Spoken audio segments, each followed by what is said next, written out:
Si tu veux apprendre ta religion correctement, viens me rejoindre sur mon nouveau site internet i-islami.com. Croyances, langue arabe, jurisprudence, tajwid, tafsir, sciences du hadith, comportement et exhortation. Tout cela dans une seule et même formation. Tu pourras apprendre les bases de ta religion avec des vidéos simples et détaillées. Pour plus de détails, rendez-vous sur i-islami.com. Bonne vidéo. Assalamu alaikum wa rahmatullahi wa barakatuh. Dans cette nouvelle vidéo, nous allons définir ensemble la vie de couple. Al-Ishra. Nous diviserons cette vidéo en 3 parties. La première partie sera consacrée à la définition du mot Ishra dans la langue arabe. Dans la deuxième partie, nous verrons la définition du mot Ishra dans le jargon islamique. Dans la troisième et dernière partie, nous verrons ce qu'il faut absolument savoir à propos de la vie de couple en islam. Nous verrons entre autres le socle sur lequel doit être basé un couple en islam, le jugement religieux de la vie de couple en islam, les droits et les devoirs de l'époux envers son épouse, ou encore les droits et les devoirs de l'épouse envers son époux. Nous répondrons à des questions très importantes telles que l'obligation ou non pour la femme d'obéir à son mari, l'obligation pour le mari de dépenser pour sa femme, ou encore une question qui fait polémique dans beaucoup de couples, est-ce que la femme a l'obligation de servir son mari? Nous tenterons de répondre à toutes ces questions à travers la lumière des textes et la compréhension des savants de l'islam. Sans perdre plus de temps, on passe à l'explication. Bismillah walhamdulillah wassalatu wassalamu ala rasulillah wa ala alihi wa ashabihi wa man wala. Amma ba'd. La définition du mot Ishra dans la langue arabe. L'origine du mot Ishra vient des 3 lettres Ayn, Shin, Ra, qui forment le verbe Ashara, qui signifie mélange. Quant au mot Ishra, il signifie l'union et le couple. La définition dans le jargon islamique. Ce qui est voulu par Ishra dans le jargon islamique est tout ce qui concerne la vie de couple des époux. Il s'agit de tout acte permettant d'améliorer l'union et la relation des époux entre eux. Ce qu'il faut savoir à propos de la vie de couple en islam. L'amour du couple musulman est basé sur l'amour en Allah. D'après Anas ibn Malik radhiyallahu anhu, le prophète sallallahu alayhi wa sallam a dit « 3 choses, si elles sont chez une personne, elle aura trouvé la douceur de la foi. Qu'Allah et son messager soient plus aimés auprès de lui que toute autre personne, qu'il aime une personne en ne l'aimant que pour Allah, qu'il déteste retourner à la mécréance après qu'Allah l'en ait sauvé, comme il déteste être jeté dans le feu. » Ce noble hadith nous informe sur un point très important que beaucoup de musulmans ignorent ou oublient. L'amour entre les époux doit être basé sur l'amour en Allah. Comme nous l'avons dit dans la définition du mot mariage, l'objectif du mariage est de concrétiser sa religion et d'avoir un conjoint ou une conjointe qui nous permet d'appliquer notre religion et obtenir le paradis. L'amour de l'épouse envers son époux doit augmenter si ce dernier est une cause pour son entrée au paradis. Et l'amour de l'époux envers son épouse augmente si cette dernière l'aide à obtenir le paradis. Mais malheureusement, de nos jours, nous voyons énormément de musulmans ne pas prendre cela en considération. Ou pire encore, ils ne cherchent même pas cela dans le mariage. Ceci est dû à leur ignorance de l'islam et le fait d'avoir pris les mécréants pour modèle dans leur vie. La vision qu'ils ont du mariage est tirée de la vision du mariage des mécréants. Cette vision erronée est causée par la télévision, les films, les séries et les réseaux sociaux. Tout ceci a fait naître des musulmans qui cherchent dans le mariage autre chose que la satisfaction d'Allah Azza wa Jal et l'obtention du paradis. C'est pour cela que nous voyons malheureusement de nos jours énormément de divorces. Car ce qu'ils cherchent n'est pas ce qui doit être recherché dans le mariage islamique. Il est donc important pour le musulman de connaître les objectifs du mariage en islam, ainsi que d'être sincère envers Allah Azza wa Jal dans cette adoration et chercher son agrément. Cheikh Abu Adam al-Ethiopi rahimahullah a dit: ce hadith nous indique que l'amour du croyant est une chose qui amène la douceur de la foi. Il est donc primordial d'être sincère dans l'amour pour Allah et ne pas le mélanger avec un bienfait mondain ou un intérêt personnel. Celui qui aime quelqu'un pour un intérêt mondain ou son propre intérêt aura certes coupé l'amour pour Allah. L'amour en Allah est éternel et définitif, que le bienfait mondain soit présent ou non. Celui qui aime quelqu'un pour un intérêt mondain ne trouvera que très peu la douceur de la foi dans cet amour, voire pas du tout. Fin de citation. En résumé, les époux doivent s'aimer pour Allah Azza wa Jal. C'est-à-dire que l'amour de l'épouse envers son mari augmente en fonction des œuvres de bien et son aide dans l'obtention du paradis. Plus il obéit à Allah et lui permet de l'adorer correctement, plus son amour pour lui augmentera. De même que l'amour de l'époux envers son épouse augmente s'il la voit œuvrer dans le bien et l'obéissance d'Allah Azza wa Jal. Le jugement de l'Ishra en islam. D'après Abdullah ibn Amr, anhu, le prophète sallallahu alayhi wa sallam a dit: le véritable musulman est celui qui préserve le musulman de sa langue et de sa main. Ce noble hadith nous indique que le musulman ne doit pas causer du tort aux croyants, et cela de manière générale. Il est donc évident que cela concerne également les époux.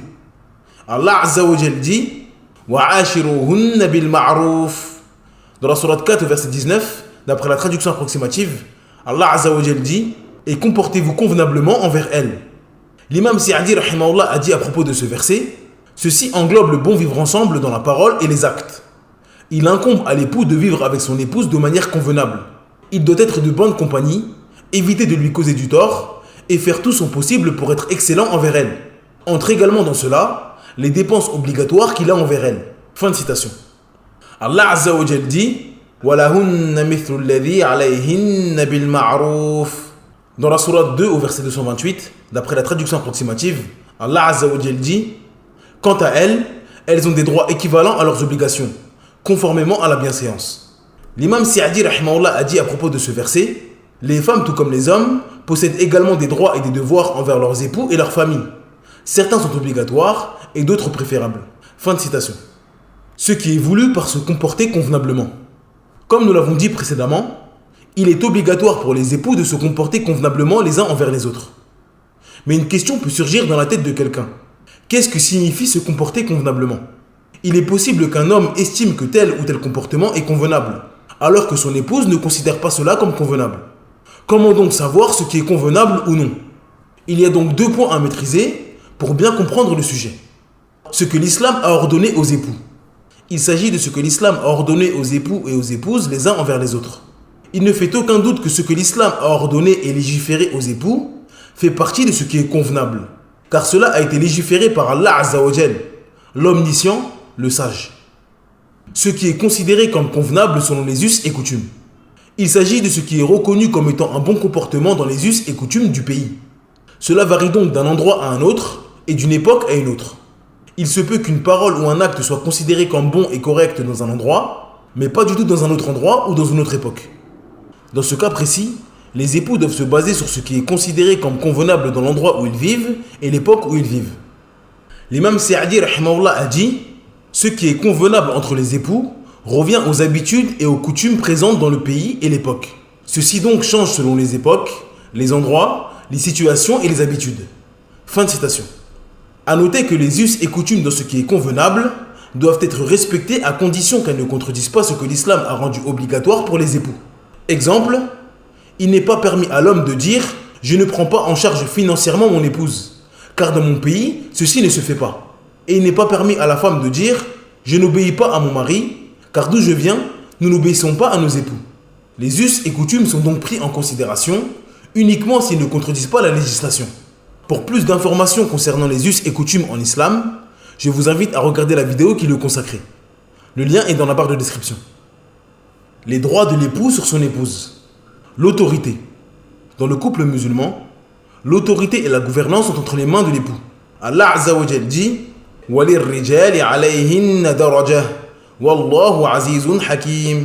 Dans la sourate 2, verset 228, d'après la traduction approximative, Allah Azza wa Jal dit: mais les hommes ont cependant une prédominance sur elles. Et Allah est puissant et sage.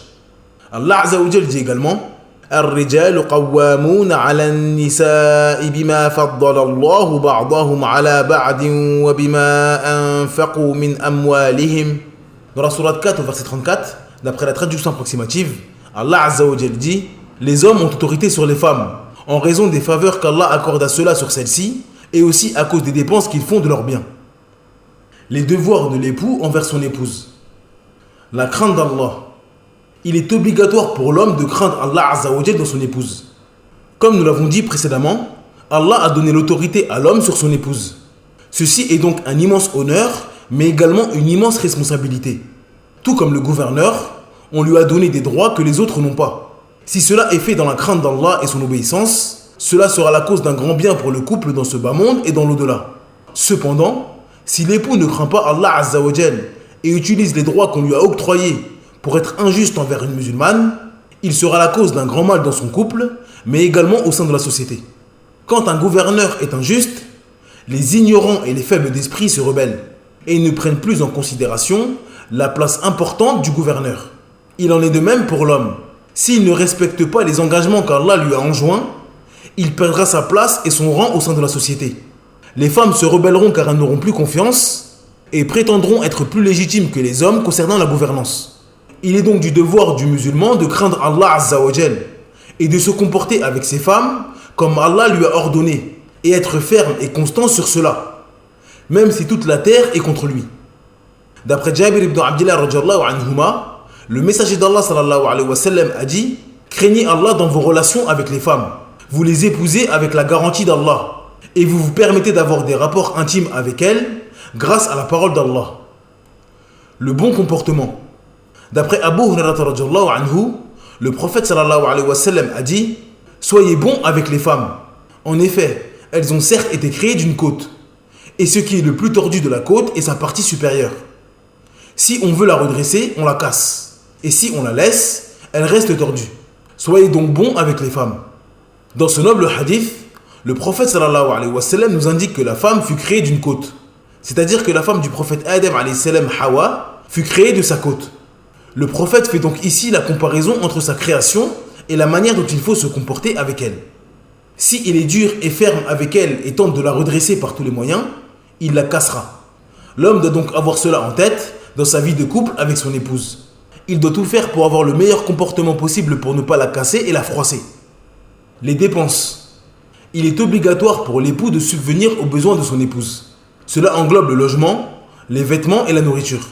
L'imam Ibn al-Mundhir rahimahullah a dit: il y a consensus des savants sur l'obligation de l'époux de subvenir aux besoins de sa femme et de la vêtir dans ce qui est convenable. Fin de citation. Il est donc obligatoire à l'époux de dépenser pour son épouse en fonction de ce qui est connu dans l'endroit où il se trouve. Il n'y a pas un type de nourriture en particulier, ni un nombre de chambres ou un type de maison en particulier, ni de vêtements en particulier. L'homme doit dépenser en fonction de ce qui est connu dans l'endroit où il vit. Ne pas se mettre en colère à cause d'un manquement de la part de son épouse. La diminution et la faiblesse sont présentes chez tous les êtres humains. Il est du devoir de l'époux de regarder le bien et les aspects positifs de son épouse. Il doit immensifier ses bons côtés et fermer les yeux sur ses manquements et ses défauts. Allah Azza wa Jal dit: فَإِن كَرِهْتُمُوهُنَّ فَعَسَىٰ أَن تَكْرَهُوا شَيْئًا وَيَجْعَلَ اللَّهُ فِيهِ خَيْرًا كَثِيرًا. Dans la sourate 4 au verset 19, d'après la traduction approximative, Allah Azza wa Jal dit: si vous avez de l'aversion envers elle durant la vie commune, il se peut que vous ayez de l'aversion pour une chose où Allah a déposé un grand bien. L'imam Sa'di rahimahullah a dit à propos de ce verset: il est du devoir des époux de se contenir vis-à-vis de ce qu'ils détestent chez leurs épouses. Faire ceci est un grand bien. L'application de cette injonction permet d'obtenir le bonheur dans ce bas monde et dans l'autre. Cela permet également de combattre son âme afin d'obtenir un bon comportement, malgré ce que l'époux déteste chez son épouse. De plus, il se peut que ce qu'il détestait chez elle disparaisse et devienne une chose qu'il aime avec le temps, comme nous le voyons fréquemment. Il se peut qu'elle lui donne des enfants pieux qui seront un bienfait pour lui dans ce bas monde et l'au-delà. Fin de citation. D'après Abu Hurairah radhiyallahu anhu, le prophète sallallahu alayhi wa sallam a dit: le croyant ne doit pas se mettre en colère contre une croyante. Si quelque chose ne lui plaît pas en elle, il y a quelque chose d'autre en elle qui lui plaira. En résumé, lorsque l'époux voit une chose qui ne lui plaît pas chez son épouse, il ne doit pas se mettre en colère et la détester pour cela. Il doit regarder ce qu'il y a de bien chez elle et passer outre ses manquements. S'il fait cela, il trouvera un grand bien et une baraka de la part d'Allah Azza wa Jal. A noter que les manquements qui sont voulus ici ne concernent pas la pratique religieuse. Il s'agit des manquements et des faiblesses indépendants de la volonté de la femme. Les devoirs de l'épouse envers son époux. Préserver sa propre personne et l'honneur de son mari lors de son absence. Il est du devoir de la femme musulmane de préserver sa personne durant l'absence de son mari. Elle ne doit évidemment pas faire ce qu'Allah Azza wa Jal lui a interdit, et également ce que son mari lui a interdit lorsqu'il est présent. Il n'est pas permis pour elle de faire une chose que son mari déteste en son absence, et de faire entrer dans sa demeure une personne sans sa permission. Allah Azza wa Jal dit: فَالصَّالِحَاتُ قَانِتَاتٌ حَافِظَاتٌ لِلْغَيْبِ بِمَا حَفِظَ اللَّهُ. Dans la sourate 4 verset 34, d'après la traduction approximative, Allah Azza wa Jal dit: Les femmes vertueuses sont obéissantes à leur mari et protègent ce qui doit être protégé pendant l'absence de leurs époux, avec la protection d'Allah. D'après Sa'd ibn Abi Waqqas radiyallahu anhu, le prophète sallallahu alayhi wa sallam a dit: 3 choses font partie du bonheur et 3 du malheur. Dans le bonheur, il y a l'épouse que tu regardes et qui te réjouit et qui préserve son honneur et tes biens en ton absence, la bonne monture qui te transporte à bon port et une demeure vaste et profitable. Dans le malheur, il y a l'épouse que tu regardes et qui te cause du tort, celle qui ne retient pas sa langue contre toi et lorsque tu t'absentes, elle ne préserve pas son honneur et tes biens. Une mauvaise monture qui te fatigue et qui ne t'amène pas là où tu souhaites, et une petite maison qui possède peu de bienfaits. L'obéissance. Il est obligatoire pour la femme d'obéir à son mari dans ce qui n'est pas une désobéissance à Allah. Certains savants ont même dit que l'obéissance à l'époux devance l'obéissance aux parents. Si le père ordonne une chose à sa fille qui n'est pas une désobéissance, et que son mari lui ordonne une chose contraire qui n'est également pas une désobéissance, il est obligatoire pour l'épouse d'obéir à son mari. D'après Abu Hurairah radhiyallahu anhu, le prophète sallallahu alayhi wa sallam a dit: si la femme effectue ses 5 prières, jeûne son mois de Ramadan, préserve son sexe de la fornication et obéit à son époux, on lui dira le jour du jugement: entre au paradis par la porte de ton choix. Dans ce noble hadith, le prophète sallallahu alayhi wa sallam nous informe que si la femme accomplit ses 5 prières obligatoires, son jeûne de Ramadan obligatoire, s'éloigne de la fornication, chose qui est obligatoire pour elle, et obéit à son mari, elle entrera par la porte du paradis de son choix. D'après Ibn Umar radhiyallahu anhuma, le prophète sallallahu alayhi wa sallam a dit: 2 personnes ne verront pas la récompense de leur prière dépasser leur tête. L'esclave qui fuit de chez son maître jusqu'à ce qu'il revienne, et la femme qui désobéit à son mari jusqu'à ce qu'elle lui obéisse. Ce noble hadith nous informe que la femme désobéissante envers son mari n'est pas récompensée de sa prière tant qu'elle ne se remet pas à lui obéir.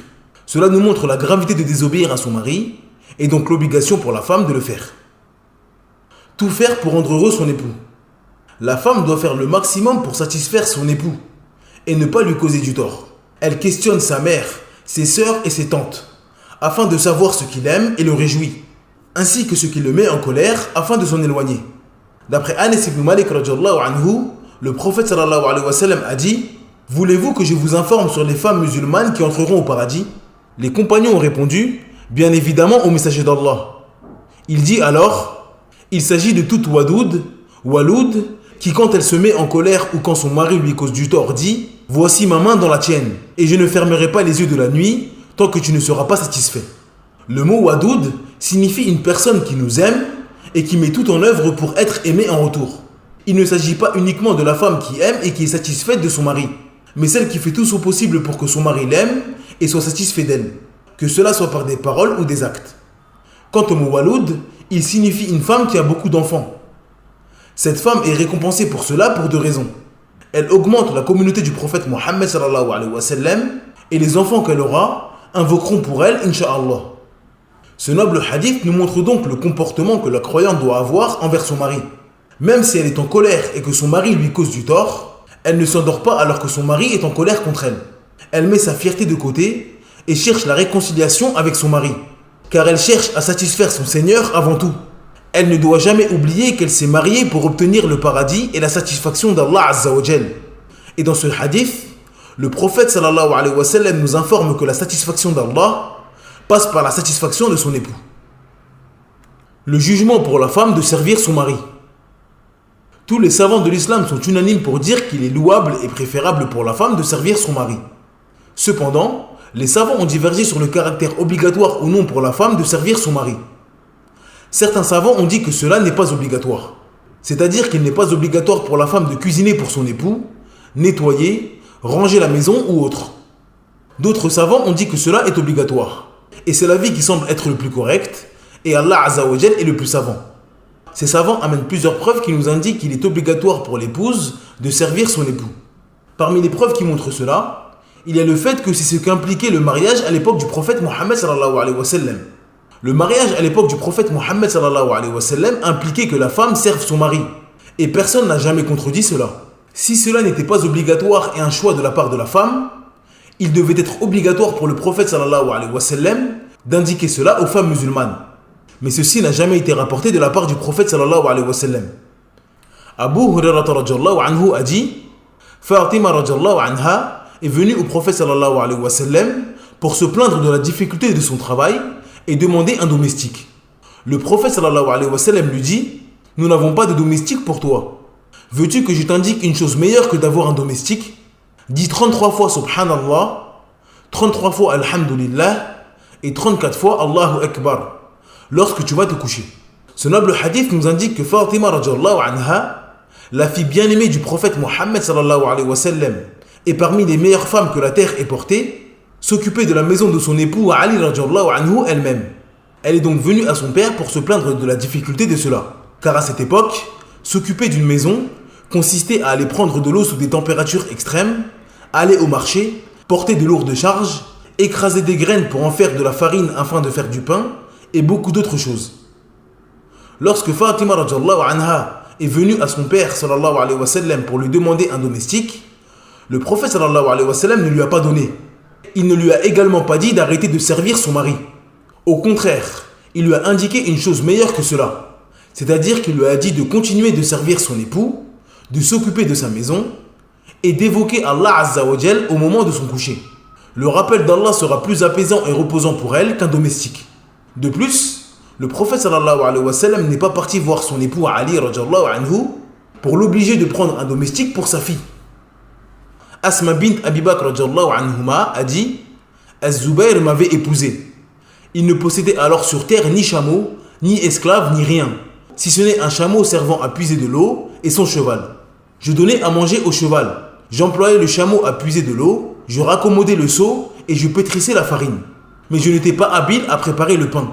Et c'était nos voisines, femmes Ansar, qui faisaient mon pain. Je transportais sur ma tête les noyaux de dattes servant de nourriture aux chameaux, qui provenaient d'une terre que le messager d'Allah avait donnée à Zubayr. Cette terre était éloignée de ma demeure de plusieurs kilomètres. Un jour, alors que je portais mon fardeau de noyaux sur la tête, je rencontrai l'envoyé d'Allah accompagné d'un groupe de Ansar. Le prophète m'appela, puis fit agenouiller son chameau pour que je termine le chemin avec eux. J'éprouvais quelque honte à voyager avec des hommes, et je songeais à la jalousie d'Az-Zubayr qui était le plus jaloux des hommes. Voyant la honte que j'éprouvais, l'envoyé d'Allah poursuivit son chemin. Arrivé auprès d'Az-Zubayr, je lui dis: j'ai rencontré le messager d'Allah accompagné d'un certain nombre de ses compagnons. Et comme j'avais un fardeau de noyaux sur la tête, il fit agenouiller son chameau pour que je termine le chemin avec eux. Je n'ai pas osé accepter, connaissant ta jalousie. Par Allah, me répondit-il, il m'eût été moins pénible de te voir voyager avec lui que de te voir chargé de ton fardeau de noyaux. Je continuai cette existence, ajouta Asma, jusqu'au jour où mon père Abu Bakr m'envoya un esclave qui me débarrassa des soins à donner au cheval.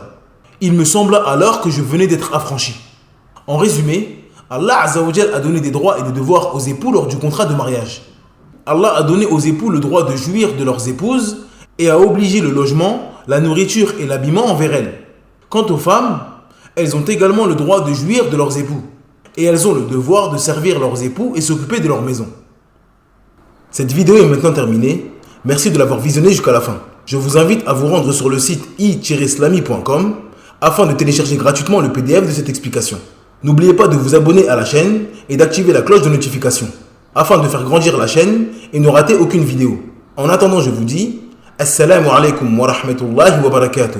Subhanaka Allahumma wa bihamdik. Ashhadu an la ilaha illa ant. Astaghfiruka wa atubu ilayk.